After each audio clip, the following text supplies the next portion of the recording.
இறையேசுவில் பிரியமான சகோதர சகோதரிகளே, நமது ஆண்டவர் இயேசு கிறிஸ்துவுடைய திருப்பெயரால் உங்களுக்கும் உங்கள் குடும்பத்தில் இருக்கிற அனைவருக்கும் அன்பும் சமாதானமும் மகிழ்ச்சியும் உண்டாவதாக. அன்புமிக்கவர்களே, ஜூலை மாதம் 19ஆம் தேதி தாயாம் திரு அவை புனித 2ஆம் ஹென்றி என்பவருடைய நினைவு நாளை கொண்டாடுகிறது.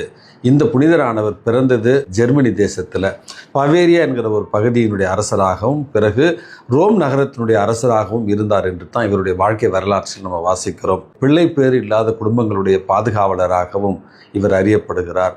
அன்புமிக்கவர்களே, அரசராக இருந்த இவருடைய காலகட்டத்தில் ஆயர்களையும் திருச்சபையினுடைய தலைவர்களை கூட பணியமர்த்தக்கூடிய ஒரு அதிகாரத்திலும் பொறுப்பிலும் இருந்தார். ஆனால் இவர் தாட்சியோடும் எளிமையோடும் வாழ்ந்தார் என்று இவருடைய வாழ்க்கை வரலாறு நமக்கு சொல்லுகிறது. ரோம் நகரத்தில் இருந்த நேரத்தில் திருத்தந்தையர்களுக்கு மிகப்பெரிய ஒரு பாதுகாப்பாக இருந்தார் என்றும் இவருடைய வாழ்க்கை வரலாறு நமக்கு சொல்லுகிறது.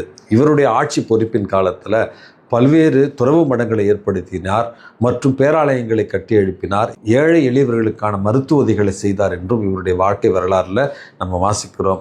அன்புமிக்கவர்களே, திருச்சபையினுடைய புனிதர்களுடைய பட்டியலில் இப்படி அரசர்களை பற்றி நம்ம வாசிக்கிற நேரத்தில் இறைவன் நமக்கு தருகிற அழகான செய்தி ஒன்று தான். அதாவது இந்த உலகத்தில் அதிகாரத்தோடு இருந்தாலும் செல்வத்தோடு இருந்தாலும் உலகத்தின் புகழ்ச்சியின் உச்சத்தில் இருந்தாலும் இயேசுவனுடைய சீடர்களாக நம்ம வாழ்கிற பொழுது அதுவே இந்த மனித அவதாரத்தின் இந்த மனித பிறப்பினுடைய உன்னதத்தை நமக்கு எடுத்து தருகிறது.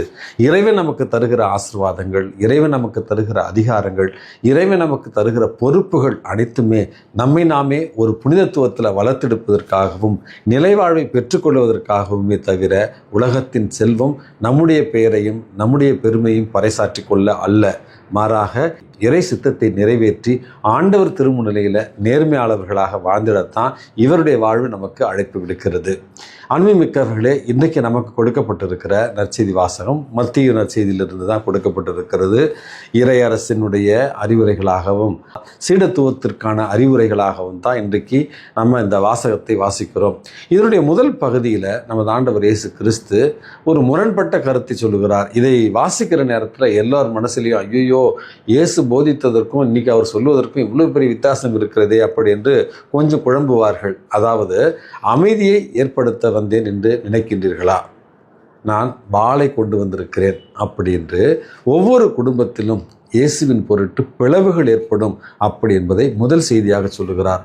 அமைதியின் அரசர் என்று சொல்லுகிற நமது ஆண்டவர் இயேசு கிறிஸ்து நான் அமைதியை ஏற்படுத்தவில்லை, பிளவை ஏற்படுத்த வந்திருக்கிறேன், வாளை கொண்டு வந்திருக்கிறேன் என்றால் நமக்கு கொஞ்சம் குழப்பமாக தான் இருக்குது. என்ன தான் சொல்ல வராரு அப்படி என்று. அன்புமிக்கவர்களே, இந்த இடத்துல அந்த வார்த்தைகளை அப்படியே புரிந்து கொள்ளக்கூடாது. மாறாக வாளை கொண்டிருந்திருக்கிறேன் அல்லது நெருப்பை கொண்டு வந்திருக்கிறேன், பிளவை கொண்டு வந்திருக்கிறேன், அமைதியை நான் கொண்டு வரவில்லை அப்படி என்று சொல்லுவதன் மூலமாக இயேசுவுக்காக நாம் அடிப்படையான ஒரு தெரிவை செய்கிற நேரத்தில் என்னுடைய வாழ்க்கையில் இயேசு மட்டும்தான் என்னுடைய தலைவர், என்னுடைய மீட்பர், அவருக்காகவே என் வாழ்வை நான் அர்ப்பணிக்க விரும்புகிறேன், அவரை போலவே மாற நான் விரும்புகிறேன், அவர் செய்ததைப் போலவே இந்த உலகத்தில் நான் செய்ய விரும்புகிறேன், அவருடைய மதிப்பீடுகளின்படி நான் வாழ விரும்புகிறேன் அப்படின்று இயேசுவுக்காக நம்ம ஒரு முடிவை, அடிப்படையான வாழ்வியல் முடிவை எடுக்கிற நேரத்தில் பல நேரங்களில் அது நம்முடைய குடும்பத்தில் இருப்பவர்களுக்கே பிடிக்காத வெறுப்பான ஒன்றாக கூட இருக்கலாம், இந்த உலகத்திற்கு எதிர்ப்பான ஒரு மதிப்பீடாக கூட இருக்கலாம். அதைத்தான் இயேசுவுக்காக நாம் தெரிவு செய்கிற அடிப்படையான தெரிவுகள் தான், முடிவுகள் தான் இந்த பிளவை ஏற்படுத்தும் என்பதை நமது ஆண்டவர் இயேசு கிறிஸ்து தெளிவாக சொல்லுகிறார். இயேசுவுக்காக நாம் முடிவெடுக்கிற நேரத்தில் இந்த உலகம் நம்மை வெறுக்கும், நம்முடைய உறவுகள் நம்மை வெறுக்கும், நம்மை விட்டு பிரிந்து செல்வார்கள். இதுதான் இயேசு சொல்லுகிற அந்த பிளவு. இரண்டாவது, இந்த சீடத்துவத்தில் இயேசுவை நாம் முதன்மையாக ஏற்றுக்கொண்டோம் என்றால் நம்முடைய உறவுகளையோ சொந்தங்களையோ இந்த உலகத்தினுடைய செல்வத்தையோ இந்த உலகத்தினுடைய அதிகாரங்களையோ இந்த உலகத்தினுடைய கவர்ச்சிகளையோ விட்டுவிட்டு நாம் இயேசுவை முதன்மையாக தெரிவு செய்ய வேண்டும். ஆகவே இயேசுவே நம்முடைய முதன்மை தெரிவாக இருக்க வேண்டும் என்பதை இரண்டாவது செய்தியில் கூறுகிறார். அப்படி என்றால் உறவுகள், செல்வம், இது எல்லாமே இரண்டாவது தான். இது சீடத்துவத்தினுடைய இரண்டாவது தகுதியாக இன்றைக்கு நம்ம பார்க்கிறோம். நம்முடைய சிலுவைகளை நாம் சுமந்து இயேசுவை பின்பற்ற வேண்டும் என்பது அதுதான் இந்த உலகத்தில் இருக்கிற துன்பங்கள், சவால்கள். பல முறை நான் மறைவுரையில் சொல்லியிருக்கிறேன். ஆசீர்வாதமாக எல்லாமே இருக்கிற நேரத்தில், அது மகிழ்ச்சியாகவே நம்ம சுற்றி எல்லாமே இருக்கிற நேரத்தில் இறைவனுடைய பிரசன்னத்தை நம்ம உணர்வது கிடையாது. எல்லாம் நல்லா போய்கிட்டு இருக்கு அப்படின்னு. திடீர்னு ஒரு சின்ன பிரச்சனை வந்துருச்சு, திடீர்னு ஒரு கஷ்டம் வந்துருச்சு, திடீர்னு ஒரு சவால் வந்துருச்சுன்னா ஐயோ கடவுளே அப்படின்னு நெஞ்சு பதைக்குது, ஒரு அடி வயிற்றில் ஒரு மாதிரியான பயம் ஏற்படுகிறது. அப்பொழுது தான் நம்ம நிறைய நேரம் கடவுளை நோக்குகிறோம். கடவுளிடத்தில் ஏன் எனக்கு இப்படி நடக்கிறது அப்படி என்று கேட்கிறோம். அன்புமிக்கவர்களே, இந்த துன்பங்களை பற்றி, சிலுவைகளை பற்றி எவ்வளவு மறைவுரையாற்றினாலும் ஒவ்வொருத்தருக்கும் தனிப்பட்ட முறையில் அந்த துன்பங்கள் வருகிற நேரத்தில் நம்மையே கொஞ்சம் அசைத்து பார்த்து விடும் என்பது தான் நிதர்சனமான ஒரு உண்மை. ஆகவே துன்பங்கள் வருகிற நேரத்தில் அந்த துன்பங்களை மகிழ்ச்சியோடு ஏற்று அந்த துன்பங்களை தாண்டிய ஒரு நம்பிக்கையும் விசுவாசத்தையும் கடவுளிடத்தில் நம்ம வெளிப்படுத்துகிற நேரத்தில் இறைவன் அந்த துன்பங்களை நம்மை விசுவாசத்தில் உறுதிப்படுத்துகிற ஒரு காரியங்களாகத்தான் பயன்படுத்துவார். கடைசியில் இயேசு வெற்று வாகை சூடியது போல நீங்களும் நானும் இந்த துன்பங்களை தாண்டி விசுவாசத்தில் உறுதி பெறுவோம் என்பது மூன்றாவது ஒரு செய்தி.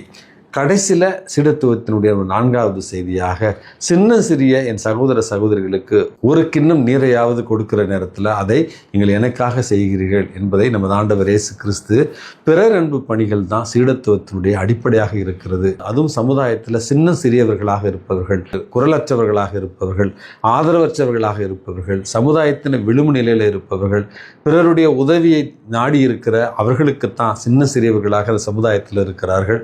அவர்களுக்கு நம்முடைய உதவி செல்ல வேண்டும். இருப்பவர்களுக்கும் பணம் படைத்தவர்களுக்கும் அதிகாரத்தில் இருப்பவர்களுக்கும் நம்ம உதவி செய்வதை விட சின்னம் சிறியவர்களுக்கு, குரலற்றவர்களுக்கு நம்ம உதவி செய்கிற நேரத்தில் அது இயேசுவுக்கே செய்கிற உதவி என்பதையும் சீடத்துவத்தினுடைய நான்காவது ஒரு தகுதியாக சொல்லுகிறார். ஆகவே நானும் கிறிஸ்தவன், நான் இயேசுவை பின்பற்றுகிறேன் என்று பொதுவாக சொல்லிவிடாமல் சீடத்துவத்தினுடைய அடிப்படையான இந்த 4 தகுதிகளை பின்பற்றி இயேசுவை உண்மையாகவே பின்பற்றுவோம். நிலை வாழ்வையும் நிறை வாழ்வையும் நமக்கான பரிசாக பெற்றுக்கொள்வோம். எல்லாம் வல்ல இறைவன், தந்தை, மகன், தூய ஆவி உங்களையும் உங்கள் குடும்பத்தில் இருக்கிற அனைவரையும் நிறைவாக ஆசீர்வதித்து பாதுகாத்து வழிநடத்துவாராக. ஆமென்.